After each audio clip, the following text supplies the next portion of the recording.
En raison de leur prestige, la nation en a fait des pièces de musée exposées à la direction des archives et du patrimoine des armées, loin des escortes et d'autres arsenals officiels d'un temps. La limousine que nous avons devant nous est la troisième du genre. Il y en a eu deux qui ont après été échangés en 1981 avec Mercedes pour procurer ce véhicule au président Senghor. Celui-là, la caractéristique, c'est que c'est un véhicule blindé. Les vitres, tout est blindé. Celui-là, qui a été utilisé par le président Abdoulaye Wade jusqu'à sa dernière campagne de 2012, mais réalisé avec le président Abdou Diouf. Le véhicule qu'on avait réservé au président Senghor. Quand il a quitté le pouvoir, on avait réalisé ce véhicule pour qu'à chaque fois qu'il revenait au Sénégal, qu'il puisse s'en servir comme véhicule privé. C'est le chauffeur du... Falilou Diop, chauffeur du président Abdou Diouf de 1981 à 1996, il maîtrise ses véhicules, en particulier la limousine au rideau rouge, comme il maîtrise les perles de son chapelet. J'ai vu le véhicule que j'ai depuis qu'il était tout neuf et je l'ai vu maintenant un peu vieille, quoi. Bon, moi aussi, depuis j'ai 75 ans maintenant. Entre Falilou et ses voitures présidentielles, c'est une histoire de 15 ans de conduite riche en anecdotes. Une fois, je l'ai conduit à 230 à l'heure pour aller à Saint-Louis. C'était parce que le président Eyadema était là en visite officielle.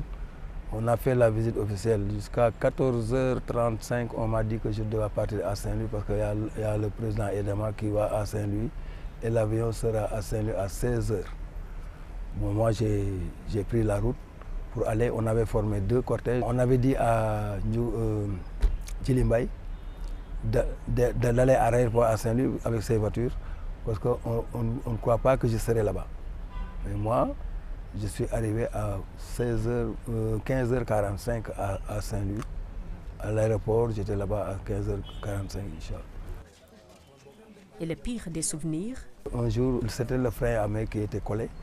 Bon, il y avait une chauffage il y avait de la fumée. On disait que la voiture est brûlée. Bon, c'est calciné, le chauffeur est calciné là-dedans, mais c'était pas ça.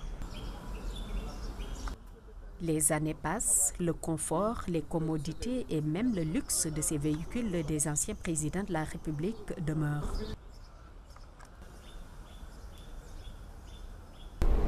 C'est ce véhicule que nous appelons nous le rideau, donc les rideaux rouges, à cause vraiment de la couleur choisie, assez chatoyante et puis qui plaît pratiquement à tous les visiteurs. À chaque fois, les autres qui viennent, les chefs d'État qui viennent visiter ici au Sénégal, ils demandent des voitures blindées. Il y a des chefs d'État, ils vont amener leur voiture là, blindée. Diouf a saisi que c'est comme ça, bon, il a cherché une voiture blindée.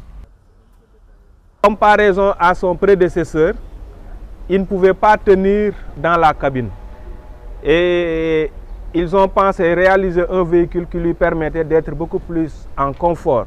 C'est pourquoi donc, ce véhicule a été réalisé pour le président de la République, M.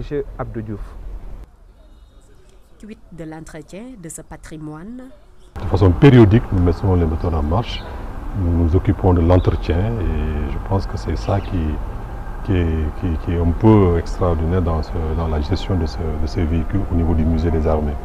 On attend une période où la circulation est assez dégagée, généralement même peut-être de nuit, ou en tout cas un jour où il n'y a pas beaucoup de circulation, un jour férié, où on prend le véhicule, on le fait faire un tour pour permettre aussi à tout ce qui est organes, pneumatiques, etc., de pouvoir rouler.